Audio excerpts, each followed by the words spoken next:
So today we're going to be talking about digital security and the technologies that journalists use to protect themselves, to protect their stories, and to protect their sources. If you've looked at the program, you know that the framing question that we have here is, can technology keep journalists safe? And either from personal experience, or if you're studying this, or if you're just interested, you've definitely heard so many journalists talk this morning and beyond about how they can use technology to protect themselves and their sources. And also you've heard stories about how they cannot, where they can and where they cannot. And also, how all of this works and comes into play. Similarly, when you think about the stories that you've heard from around the world, you have probably asked your question for whom these technologies can protect and for whom it is not working. So let's take the opportunity to dig deeper into these tools and explore how technologists, advisors, and tool builders, tool makers can help make journalists, at the very best, make the most impactful decisions for their own safety and that of their sources. Okay, so today I'm joined by Susan McGregor on the far end of our panel here, who is the Associate Research Scholar at Columbia University's Data Science Institute in New York, and also the author of Information Security Essentials, a guide for reporters, editors, and newsroom leaders, which is, I must say, a groundbreaking compendium to the topics that we're going to be discussing this afternoon. We have, actually, directly next to me, Runa Sandvik, who is a world-renowned expert in journalist digital security, currently the director at Granite Consulting, where she consults newsrooms, investigative teams, and the like worldwide. And in the middle, we have Rowen S., who's a senior software engineer at our Freedom of the Press Foundation, where they maintain SecureDrop, which is a whistleblowing software that we'll probably hear more a little bit about. But in addition to that, Rowen is a tool builder and digital security trainer and consultant who lends a unique perspective that spans both the technology world and the world of those journalists themselves. So let's get started. And before we dig into the tools and technologies that are underneath them, I want to first introduce another tool that is not technical at all. And this is called threat modeling. It's a rubric, it's a methodology, a way of thinking about things. And from the term threat modeling, it might sound a little bit scary. And actually, from our combined perspective over the decades where we've been working in this field, we know that we've borrowed that term from other industries like software development, engineering, military strategy, and even actuarial science, okay? So it had been somewhat contentious for people in newsrooms to start thinking or to start to fold this language more precisely to identify any dangers that are lurking behind an act of journalism and use that to strategize the best way to thwart it. So from there, after performing this threat modeling rubric, this is where the tools and also the preparation on how to use these tools slot into place. So with that as a framework, before we even talk about technology, I'm going to kick it off to Runa. Well, first and foremost, can you give us a little bit more info on threat modeling? What are current attitudes towards it? And what's an ideal way to perform this risk assessment? Sure. Thank you all for coming. Thank you for the wonderful intro. So threat modeling, at its core, really just comes down to planning your work.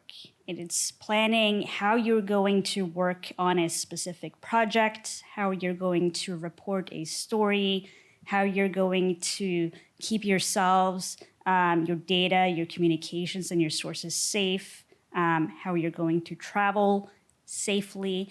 That's sort of the goal of it. And then the questions that you ask as part of doing this assessment comes down to, what is it that I'm trying to achieve? What's the goal of this project? What's the goal of this story? what is it that I'll be gathering? Will I have photos, video, notes? Will I have a phone with me? Will I have a laptop with me? What could possibly go wrong? Who might take it? Who might access it? Who might hack into it? Who might subpoena it? And how can I, using any sort of possible means, how can I defend that data, that story, those photos, those notes, and really then come up with like a model for how you're going to work on that specific story?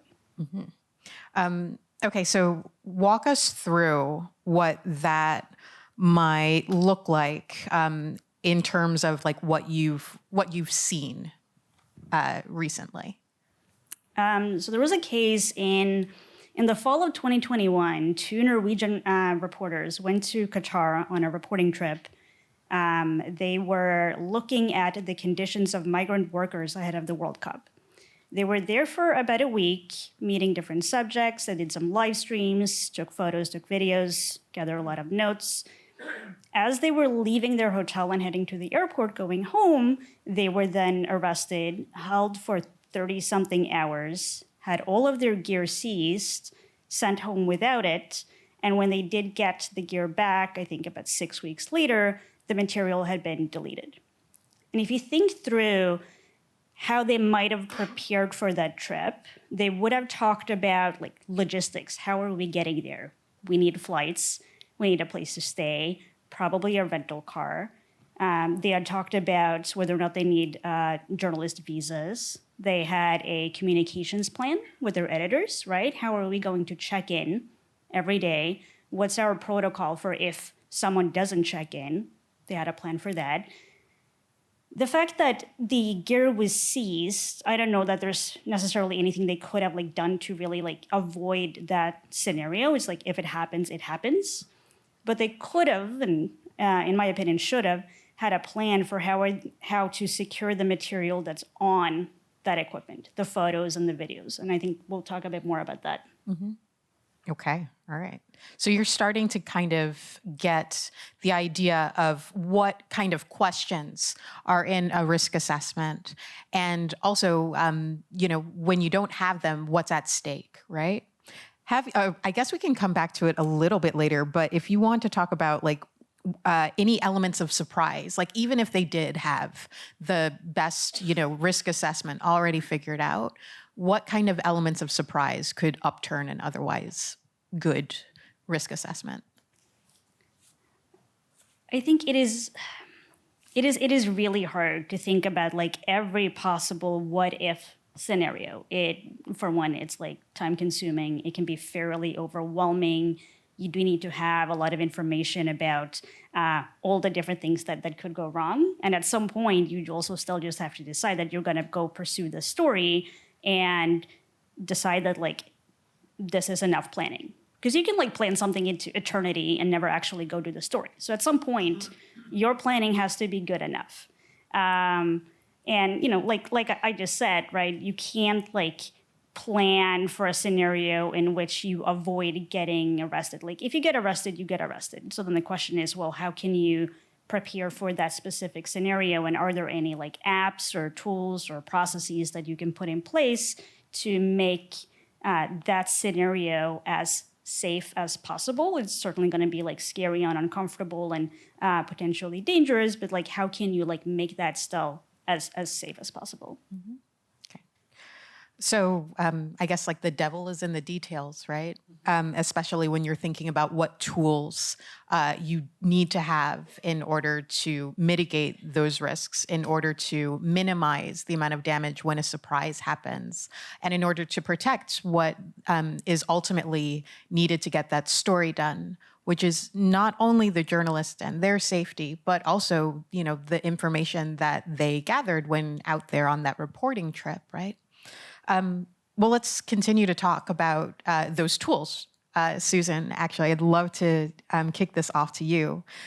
When you think about what actually does protect, let's say, the journalist's interview notes that they take with their source, or their communications when they're checking in with, their editors back at home.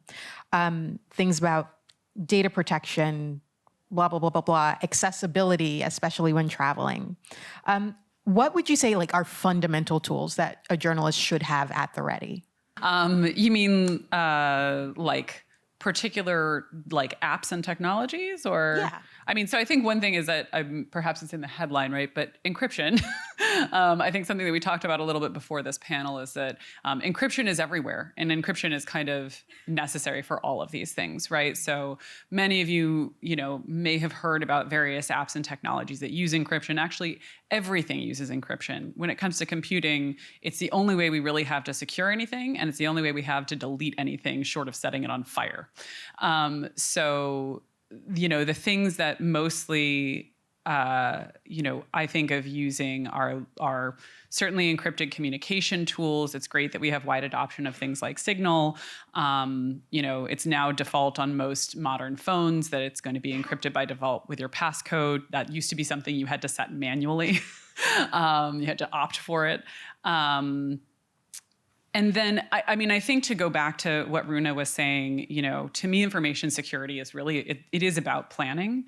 And I guess it's not quite a technology, but I actually really believe in having I work with Chromebooks. And in fact, I started that years ago as a eat your own dog foods kind of thing. And very quickly, it actually became the only device that I used. One thing that I think is really important for folks to think about is just, do you need this with you, right? Whether you're local or international, you can be covering a protest down the road, and if your device gets taken, that's going to be a problem if it's your computer with your entire life on it. So actually, one of the things that I really suggest people do is just get an inexpensive device. Chromebooks are great because they update themselves all the time. You don't tend to store a lot on them. You power wash them. You factory reset them at the click of a button. And that just, for me, when I'm traveling, when I'm doing things, it brings so much peace of mind, because you know that your tax return and your family photos and your all of this other stuff is not on this device, which, also could, by the way, just as easily get left in the back of a cab, So I really think that, thinking about the choices that you make each day. And I'm a big proponent of choosing things that work for you on a daily basis, integrating it into your daily practice, because when you're in an unusual situation is not the time you want to be learning how to use a tool that you need, right? So working with your colleagues, working with your sources where possible to identify tools and technologies that are widely acceptable, widely supported, or if you have to kind of go outside the typical infrastructure of your organization, if you're at a large organization that has enterprise management,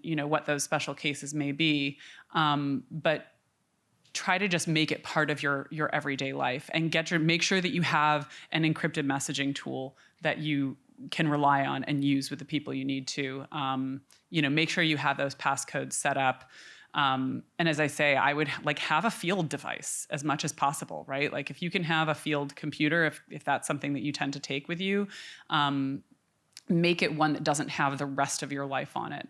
And then you can easily clear it off when you need to.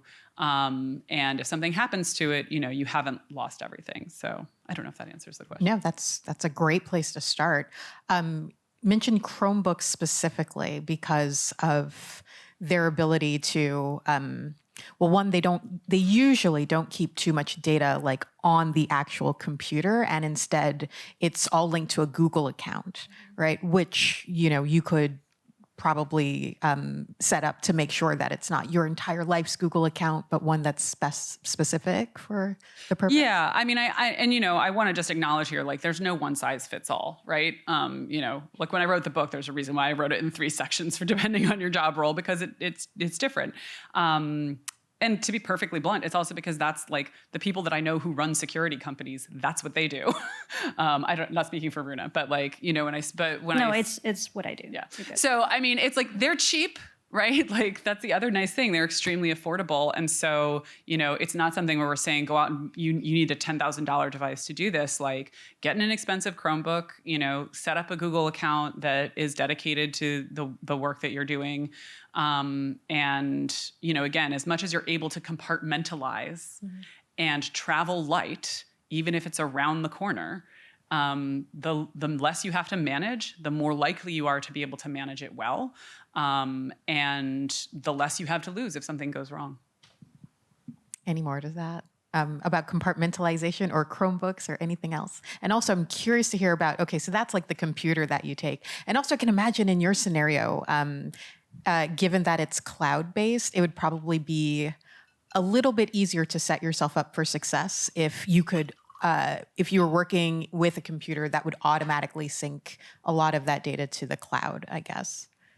Yeah, so like especially for like if you're traveling to places where you have a reliable internet connection, I think a Chromebook is a great option. It will work offline too, but certainly if the goal is to then consistently sync or upload something to the cloud, it does a fantastic job of just automating that for you.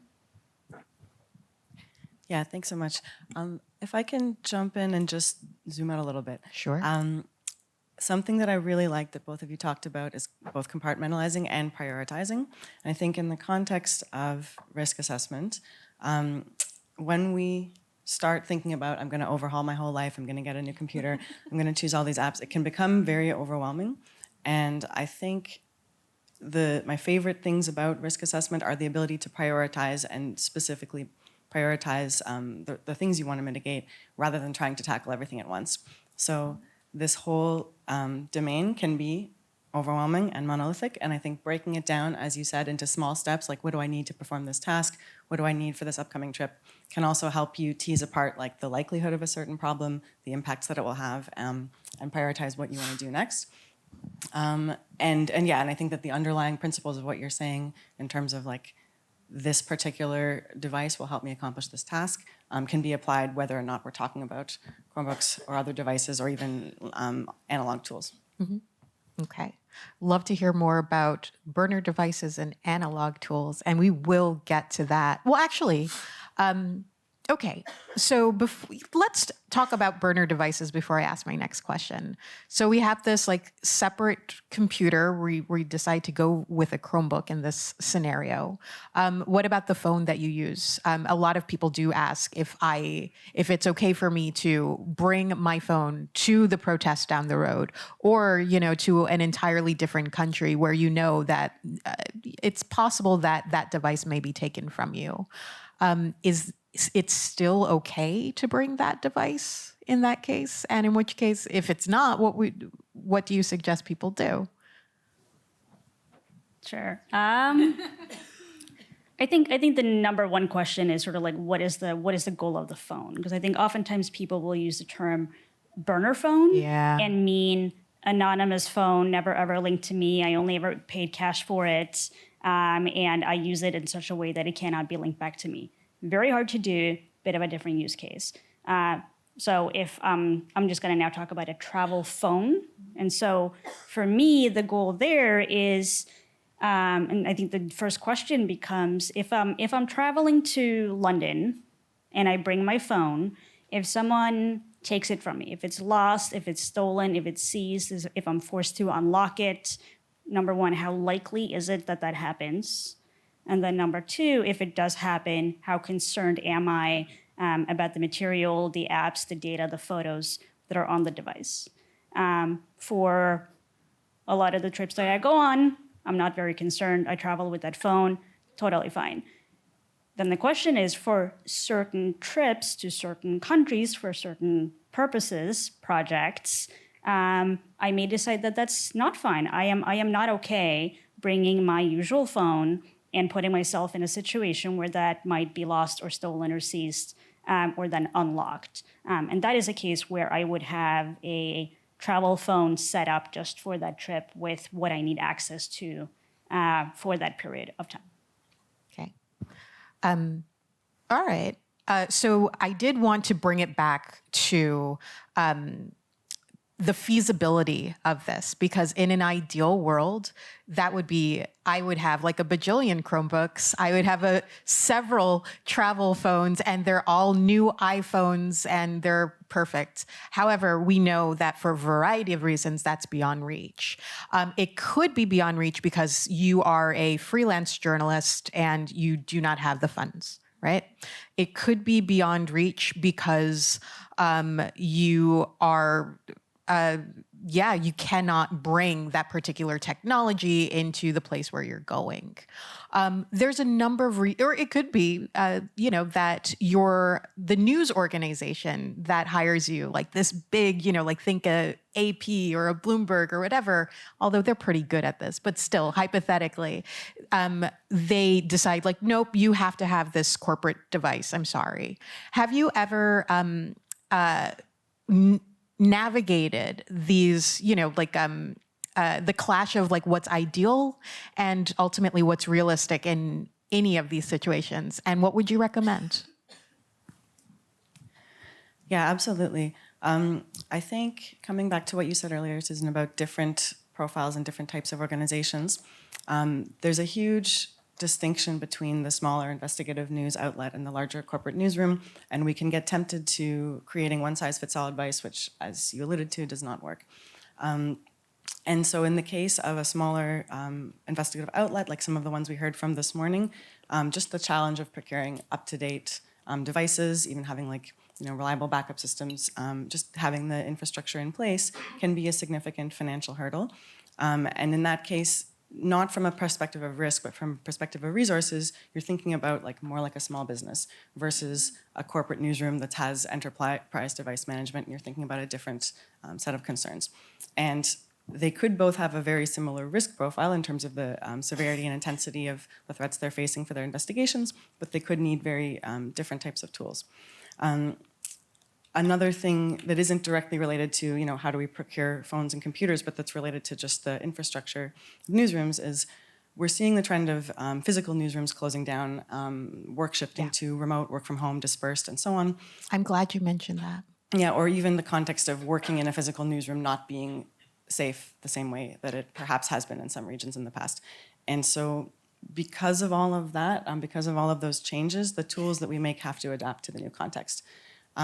In the case of SecureDrop, which is a tool that I have helped maintain since 2019, the premise of SecureDrop originally involved physical security. You need the physical security of the place where the servers are housed, and you need the physical security of where the journalist assets are stored. And so to zoom out, because I just started talking about the thing, SecureDrop is a whistleblowing platform that allows sources and journalists to communicate and provides anonymity protection for sources, also provides malware mitigation for newsrooms in terms of creating an environment where you can accept submissions without introducing malware to your network, and also provides data sovereignty and control over the material received. All of this was premised on the idea that newsrooms could have a physical location to house servers to receive submissions. As that changes, our tools also have to evolve. Okay.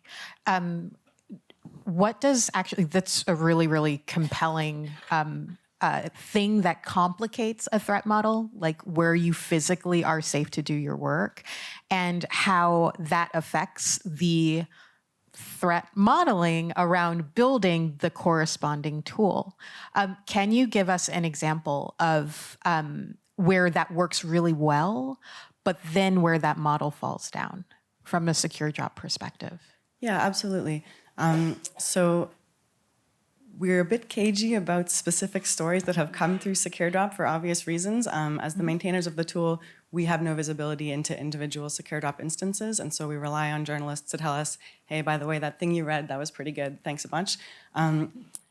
Where it has worked well is, to be frank, in more of a Western and European context, where we've seen physical security and sort of rights protections for journalists in newsrooms, as in it's against the law to raid the newsroom and so on. And so you're able to have the size and resources and infrastructure to maintain servers and to have journalists in the office checking those systems. Where it's worked less well is in regions where, for example, raids and physical interference are more common, or because the system relies on the Tor network for communications between source and journalist, if you're in a region that has very low Tor usage, the anonymity protections of Tor are not a guarantee because it's possible to identify there's so few Tor users, here's one, perhaps they're a source, right? And so there's a lot of different contexts, even in countries where there's high numbers of Tor users. If you are a Tor user in a remote area, that's not the same kind of protection as being in a city and camouflaging amongst the other users of the network to disguise your traffic. So these are just a few complications with the idea of anonymity protections for sources. I was going to say, do you want to say a few words about what Tor is? Yeah, thank you. So Tor is a routing network that provides anonymity protections by bouncing your internet traffic through various different locations. And we use it in SecureDrop in order to disguise the location of originating traffic so that we can't say, oh, this source is in this country or in this city or in this IP block. But also, if you've ever read or perhaps written about the dark web, Yeah. that's Tor. Heard it here first. So just to say that like many of these tools and technologies, Tor originally was developed and is largely maintained for the purposes of protecting sensitive traffic, protecting people. But obviously sometimes has other activities and just to, yeah. Yeah. But essential. Absolutely. Well, okay, so we're talking about SecureDrop in the context of a tool that works really well for this particular threat model. What then does a newsroom that faces those particular challenges that you mentioned? What are some better, or not better, but what are some alternatives that still, like helps them fulfill that goal of protecting the communications between those journalists in that newsroom and these end sources out there, potential or otherwise really motivated? Yeah, thank you. I think to answer that, I have to zoom out a bit again and talk about the principles behind SecureDrop. So as I mentioned before, the first principle is anonymity protections for sources. So to the strongest possible extent, we do not want the system to reveal who the source is of a particular leak or submission. Another principle is malware mitigation for newsrooms. So if we're telling you, contrary to all of our other digital security trainings, this is a great time to receive files from strangers, we have to make sure that we're going to keep you safe while we're doing that. And the way that SecureDrop handles that is forcing you to open files in a quarantined and offline environment to avoid the possibility either of introducing malware to the rest of your devices and networks, or to avoid the possibility of like an accidental information disclosure, for example, opening a file that then has a tracking beacon that sends a notification to the originator, oh, this file was opened in this newsroom. And then lastly, the idea that journalism organizations should maintain control over their own data. So rather than, and this is the reason I'm coming to all of these is because you can implement these principles, whatever tools you are using. That's brilliant, yeah. Rather than entrusting your data to a third party who can access it, who can maintain control over it, who can deny your access to it, who can potentially turn over access to it to a law enforcement agency or other party without your knowledge or consent, make sure that you maintain data sovereignty and control over the data that you receive or the data that you produce in the course of your investigation. And so those are the high-level principles of SecureDrop, but also can be applied to any other system that you use. Unfortunately, there are other phenomenal systems that are out there. Global Leaks is another system that is used for submission handling. There are other tools. Signal was mentioned, but it's really difficult to find and build tools that are suitable to a lot of contexts. But those principles remain. So if you are receiving submissions over Signal, you don't have the same level of anonymity protection for your sources, but in your context, with your risk assessment, you may find that that's a sufficient level of protection for you and your sources. And if that's the case, you've solved one piece of the puzzle. The other pieces of the puzzle are, how do I not get malware? How do I maintain control over the data? So you can see that all of these aspects interplay, and depending on your region and depending on the types of investigations that you're doing, you may need to have multiple tools. And in fact, the newsrooms that we work with generally have multiple means for sources to contact them, multiple different workflows. And in cases where secure drop may be overkill, like for example, if you're not working on a story where the anonymity of the source is essential, you may be able to rely on other easier to use methods. I'm going to pause here in case anyone wants to add anything, but maybe we can come back to usability later. Yeah. Can I actually ask a question of you? Well, so I was something, when I first started this work and publishing into the computer security space academically, this was one that got a big laugh, which is that when we're saying anonymity in this context, what we mean is not traceable. As in, there's no metadata, no telephone number, no IP address that connects the source to the material. And that's meaningful because your internet provider, your phone provider, your source's internet provider, your source's phone provider can trace that information to connect a real human to the device, to that address, to that phone number, et cetera. So I just want to clarify that, and I apologize if this is obvious, but that, when we're talking about anonymity here, you might eventually actually come to know the identity of that source, but the digital traces do not connect them. And that's a really important protection that Secure Drop provides that is pretty unique in the technical space. The question I was going to ask you, because this had come up for me recently, especially looking at smaller news organizations in the US, but I think this applies globally. How do you feel about an HTTPS web form? So basically an SSL. Yeah, so a secure, you've got HTTPS on your website. If there's a form there and somebody submits, at least as a first contact issue, how do you feel about that? Yeah, it's a great question, and also thank you for the clarification about anonymity. The way that we frame it is the system shouldn't dox the source, but exactly as you described. So I'm so sad that I'm going to be the first person to say it depends on this panel. I was really hoping that it wasn't going to be me. It never depends. Yeah, so we encourage the use of like a tips form or a contact form that is in the ClearNet that is just, TLS protected page, not a web form, but just a page that says, here's the number of different ways that you can reach us, right? And so the same thing with email, the same thing with a web form. Where is that going? Where is it hosted? Who can see that you are visiting the web page, like the type of metadata that's created just when you even visit a web page. There are some cases where it is okay to email or use a web form or just get in touch. But in general, we try to avoid this as a first line recommendation because of the difficulty of, we call the first contact problem, which you discussed yesterday. You can't undo it once you've created a trace that you are interested in being a source, right? And so if you visit a page that says submission information here, and if you're kind of contacting the newsroom, we really want people for two reasons. One, we want people to make their first contact the most secure form of contact because you can't upgrade your security. And two, we want visitors to the website to be as indistinguishable from potential sources as possible. So we don't want sources to have an identifying behavior different than casual readers of a website. And so to get back to the point of what about the web form, it's extremely uncommon that a newsroom is entirely hosting their own infrastructure, right? So you're relying on content management systems and external providers, and there may be trackers and so on just embedded into like the natural running of a CMS. So our suggestion is don't use a web form. Provide a non-interactive place where you can say, here's all the other ways to contact us. I don't know if that answers the question. It's for us like similar to don't send an email. So, but because my understanding, which might be wrong, but is that if it's after the /, right? If it's after the .com, .org, whatever, it's not distinguishable. Hold on one second. But, all right. Yeah, before we go into all that, we'll take this offline. So the only thing that I want to say though is... A good question.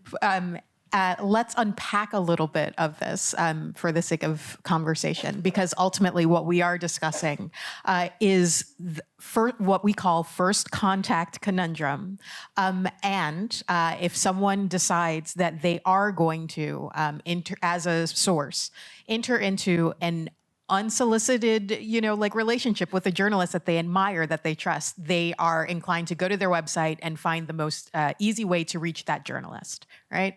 And so what we're actually discussing right now are the safest ways to have that initial conversation. And in the past, you might have definitely seen, like, I don't know, like back in like the 90s or whatever, you might have seen like something that says, got a tip, just leave it here on a website. And for a variety of reasons that you two can continue to discuss here, now I'm giving you the go ahead to, that is unsafe and actually sets that initial first contact up for failure. Well, yeah, the reason why I ask actually Yes. specifically, so recently, so I'm a researcher, that's what I do now mostly. And I actually recently surveyed several hundred local news organizations in the US, and we actually found, looking at their tip pages, and what we found was actually a lot of them do have web forms. And so taking the point about where does the data go, right? Like that web form is probably hosted wherever it's hosted, right? Likely not on a server in your newsroom that you control, right? So I think the data sovereignty piece, right, is who has the physical computer or drive that the data is on. And unless it's you, you've got some challenges. And even if it is you, you've got some challenges. Well, yeah, different But challenges. still, yes. So something that we could come back to then, just to bring it full circle, is, no, not even move on, but is the issue of encryption. So there are cases where you might say, I perfectly trust the server administrators who run the service where the web form is, and but we don't want to leave that in the hands of whatever party that is. And so our recommendation is not just to ensure that the metadata about who is contacting whom is minimized, but also to ensure, of course, that the contents of what you're saying, hey, I have a very important leak about this topic, is encrypted and ideally is end-to-end encrypted, right? Yeah. And so to make it concrete, when you talk about the issue of like what could a malicious administrator or a malicious admin actor on a platform do, there were cases, I think in 2014, 2015, of former Twitter employees who used their administrative privileges to access user data on behalf of the Kingdom of Saudi Arabia. And so a case like that would indicate that if somebody has powers and internal powers and admin powers over a platform, they could use that for nefarious purposes. And so one of the goals of SecureDrop is to ensure that only the end parties can receive unencrypted access to the contents. So it's not only just about like that, how it presents itself to a source and to a journalist. It's not just about a website with a janky web form from the early 2000s. It could be the difference between reaching out to a journalist over Twitter X, or using another platform that has these fundamentals of end-to-end encryption and also at least, like some semblance of data sovereignty at play. I'm going to actually bring this back to Runa. What other tools fulfill these really, really key mandates? I mean, I think to your point, you can sort of like pick 1 out of 3, 2 out of 3, with SecureDrop certainly 3 out of 3. So I worked for the New York Times between 2016 and 2019 as the head of cybersecurity for the newsroom. And in that role in 2016, I teamed up with a couple of reporters, a couple of engineers, and some infrastructure folks to set up the New York Times tips page. So we then created nytimes.com/tips, and we listed different ways in which that anyone could safely, securely, and also anonymously submit information to the New York Times. A goal there was also to sort of try to get around this like first contact problem that we talked about, because without that page, if you wanted to share something with the New York Times, you had to first like figure out who you want to share it with.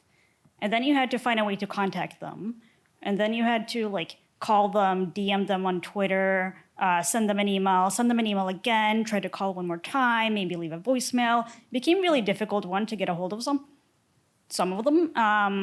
And two, you have in that process of just trying to reach out, left a whole lot of trace all over the place about the fact that you're trying to get in touch with a reporter at the Times. So by setting up a tips page and setting up SecureDrop, it was a way of allowing the public to contact the New York Times and leave the sort of internal sorting and verifying and figuring out what to do with it to the people in the newsroom. And that page back then had Signal, WhatsApp, Secure Drop, regular email, and encrypted email, and postal mail, giving the source plenty of option to figure out then which tool is easiest for me to use, which one am I most familiar with, which one is secure enough for my use case, and really leaving it up to them, giving them plenty of options. So New York Times is one of the pioneers in doing exactly this. And if you ever were curious, if you do, I think it's still there. If you go to like newyorktimes.com/tips, that's where you see all of those instructions there. And this actually makes me think about something that you started to bring up, Susan, about why it's important, and perhaps, Ro, you'd also want to talk about that, why it's important to structure a tip line that way, especially behind a https news.org/tips. Yeah, I mean, the short version, right, is, I was like, unless my entire understanding of the internet is wrong, is that basically when you have a secured web connection, that HTTPS, and there's nothing wrong with the icon, right? Icon's good. Anything that comes after the main domain, so if you have, newsorg.com, newsorg.org, whatever it is, / right? And then whatever, your article page. Everything after that slash cannot be seen by the internet service provider, okay? So I know you went to newsorg.org, but I do not know what you read there. This is why many years ago, I actually wrote a piece for Columbia Journalism Review about this. The shift to HTTPS for news organizations was a big deal, because up until then, your internet service provider, which, as we know in many regions, is government-owned and operated, could say, I know what you were reading, right? It's like, I know what article you read. I know what page you visited. It gives you some flexibility. And so if you do have an individual who wants to become a source, if it's after that slash and you're on HTTPS, they don't know what they're, nobody can prove that they went to the tips page or not. So that's significant. I do just want to say too, though, that like one thing I think is important to mention as we talk about resources is just expertise, right? Yeah. So I think, one of the reasons why I'm always looking for kind of the most accessible version of things, right, is that you're not going to get all the things. And P.S., in case we haven't said it, there's no such thing as perfect security. Right? There's no being protected from everything. We're talking about minimizing harm. We're talking about minimizing risk. And that's why the threat modeling piece, which, in a lot of investigation work, it's the same thing as a risk assessment. It's just that's the language we use in, computer security is threat model. But thinking about who you're trying to protect and from what. I also think the for how long is a piece that we leave out a lot. It's true. And it actually can have a significant impact on the decisions that you need to make. But one of the reasons why I think it's useful to also talk about some of these more accessible, more usable solutions is that I think a lot of news organizations don't have the technical expertise, to do some of the things that we're talking about. And that doesn't make them bad, and it would be great. And, like FPF has a wonderful program to support news organizations that don't have those resources. But there's always going to be a kind of balancing, process to figure out what works for you, what works for your colleagues, what works for your newsroom, what works for your sources. And I think ideally educating yourself a little bit about the sort of the metadata issue, end-to-end encryption, which is only you and the person you sent it to can read it, not the platform, not the service, is really helpful because it helps you make decisions, right? When do I need what? And start to get familiar with these tools.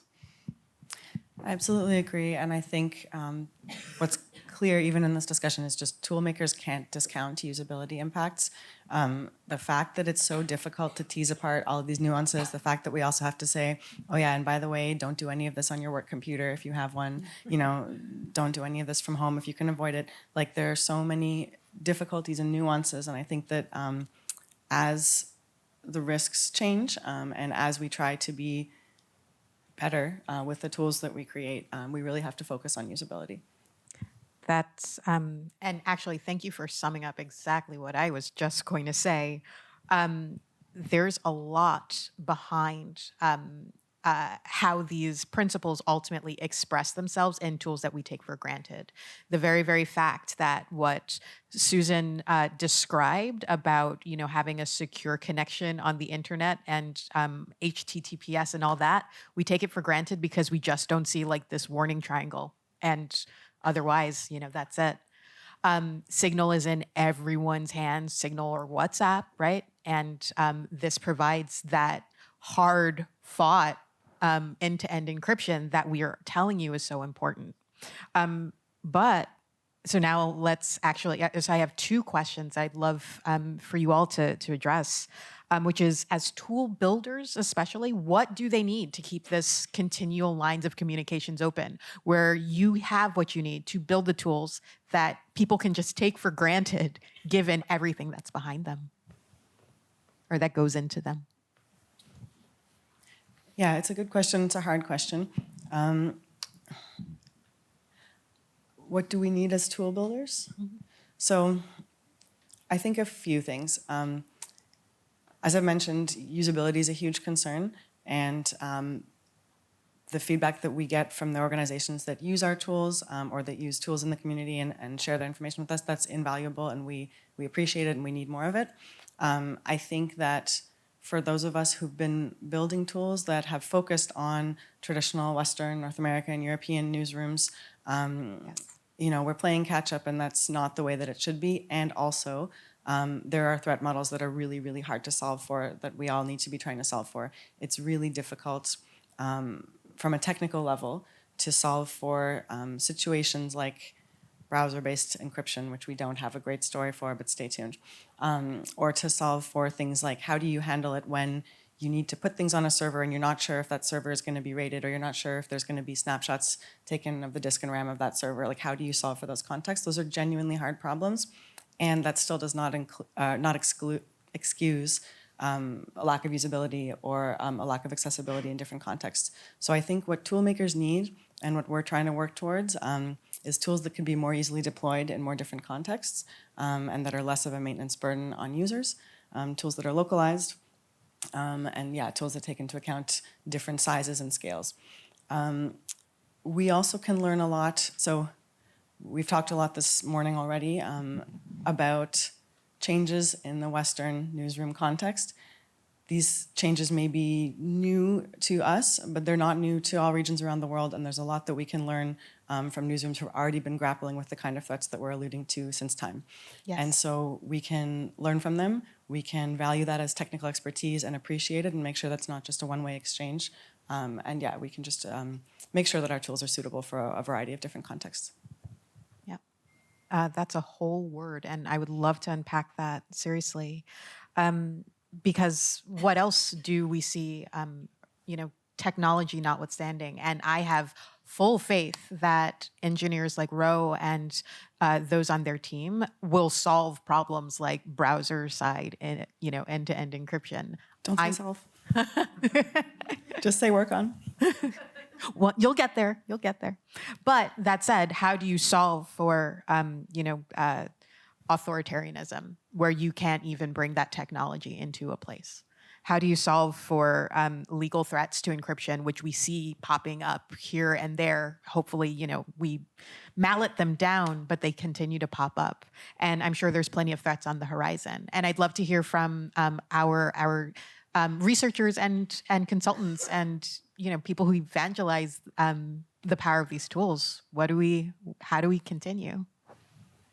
I think for me, I always just come back to the tools that we need to work safely do exist, but we need to know about them. We need to know how to use them. We need to use them in the right way at the right time. And then still, to your point, and I think with everything that we talked about today, there may then still be limits. We don't have any guarantees here. But we can, by educating ourselves on the tools that are available, on these different apps, on the pros and cons of the different apps, and when you should use one over the other, I think we can go a long way in protecting the journalists and the sources and the communications. I may have lost track of the question, but I think that I feel like one of the most important things is that I think for folks who are building tools, really just talking to people about how they do their work. What is that like? Just tell me the story of a story, right? Like I have done a lot of research with journalists about information security over the years, and what has always impressed me is they always say, I'm not worried about it. But then you talk to them and you ask them about the story, they say, well, I just don't put anything sensitive in email, right? And so I think for tool builders, we have to kind of stay close to what people are doing. I think actually that's a practice for journalists themselves, right? We've talked a lot here about threat modeling, and my guess is everyone in this room is feeling like, this sounds like a lot of work. Yeah. Right? Like, by the way, I have a job to do, right? I'm supposed to be reporting and publishing stories. I don't have time to go get, a mini master's on this stuff. And, I think, and by the way, many, many years ago, I was in a newsroom.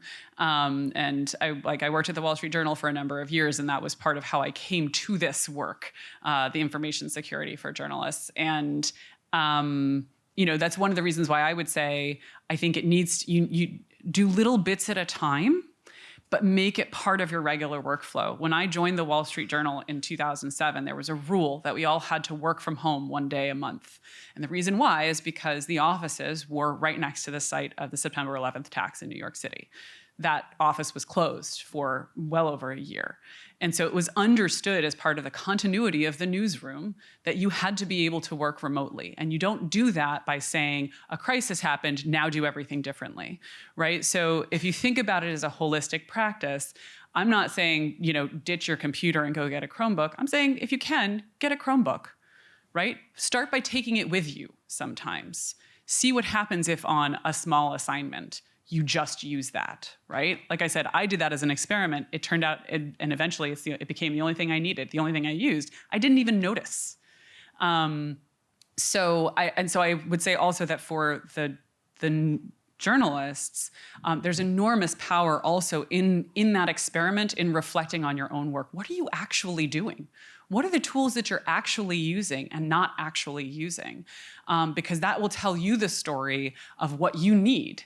And a great thing to do is to just keep a little diary. Just, this is what I did. This is the devices I took with me. This is how I use them. If you want to change a practice, you first have to know what you're doing. And that's not something most of us reflect on deeply every day. So I would really encourage that as like, take your paper notebook, be like, this is what I had with me. This is what worked. This is what didn't.